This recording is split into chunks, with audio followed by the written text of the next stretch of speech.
think this is encouraging news to show that there is growth there, and that growth is not just in the numbers but the actual spend, which has shown a very significant increase.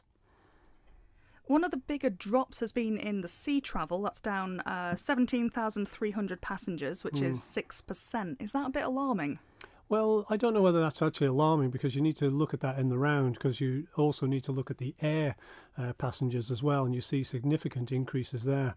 In fact, I think it was last year that the Department of Infrastructure announced that they had a record year through the airport. We're sort of analysing who are visitors and who are not in this particular case. So yes, there has been a decrease there, but I think that's been a trend that's been happening for some time by sea, with the advent, obviously, of the low-cost airline carriers. Is that a particularly worrying trend for government then, given that they are now the owners of the steam packet?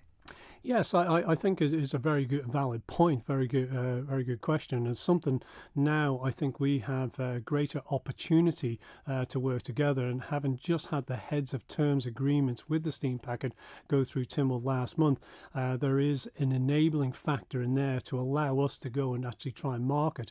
I think for me, one of the biggest points to pick up on is the capacity issue. There, I think it's in the mid 30% over the course of a year the steam packet capacity numbers are running at, so there's significant opportunity to try and fill that, and our key aim will be to particularly look at the tourism element of that and try and get people here to spend money in our economy.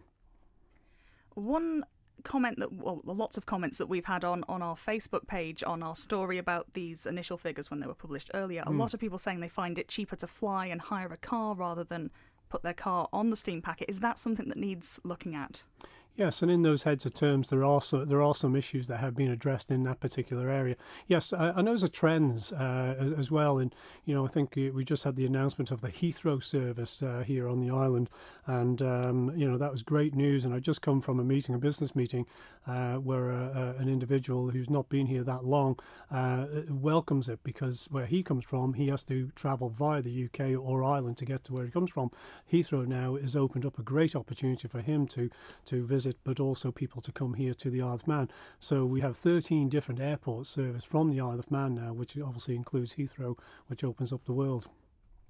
You mentioned making sailings more attractive to tourists, but also the business figures down around about a third, just under. Is that an area that's a bit unexplored, maybe? Well, business travel by sea, but I think the overall business travels are up again if you look at the air. And are those business travellers doing what you've just described? Instead of taking their car and coming to the Isle of Man, are they actually flying here, renting a car? So we don't know without looking at the car rental stats and data to marry that up, really. But yes, and this is always the thing with stats and data. You need to look at things in the round to get a full picture, really.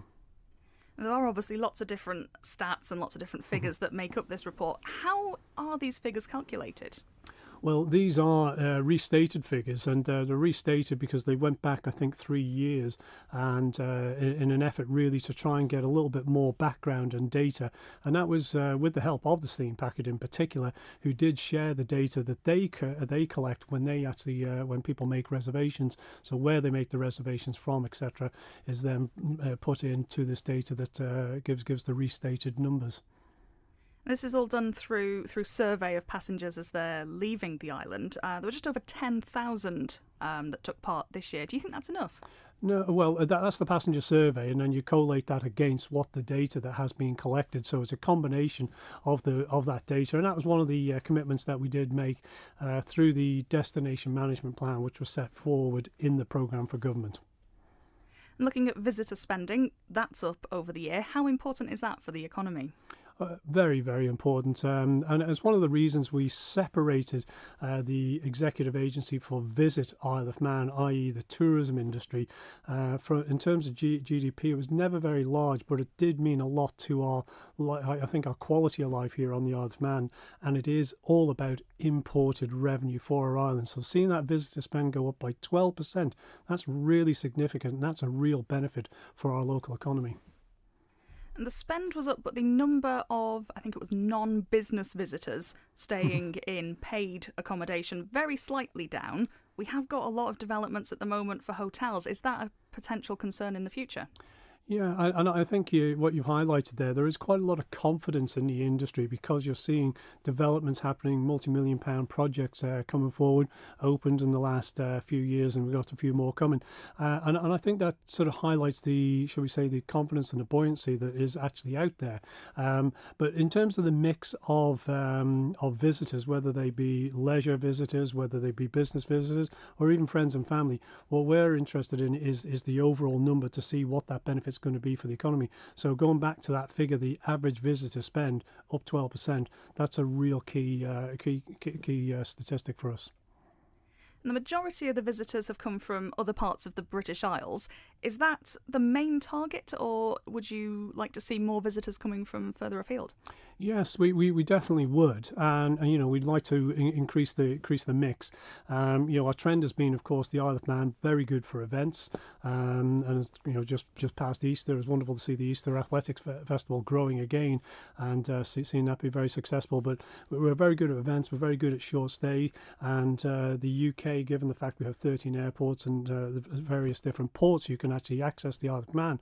But now the international scope, and I come back to the Heathrow link of how important that is for us, it gives us an opportunity to promote the Isle of Man further afield. And just finally, now that these figures have been published, what does your department do with them? How do you use them to affect your decisions over the next year? They are very important. They're a really good indicator. They are one of several, obviously, that we do need to take on board. And again, I come back to the agency model. That will now sort of be digested and understood to see what it is that we need to do, because we must forget, whilst these are encouraging, we are operating in a very competitive marketplace. And what we need to do is to make sure that we target market, and the executive agency has that responsibility of the promotion of the Isle of Man. We target market appropriately to continue that momentum to grow forward.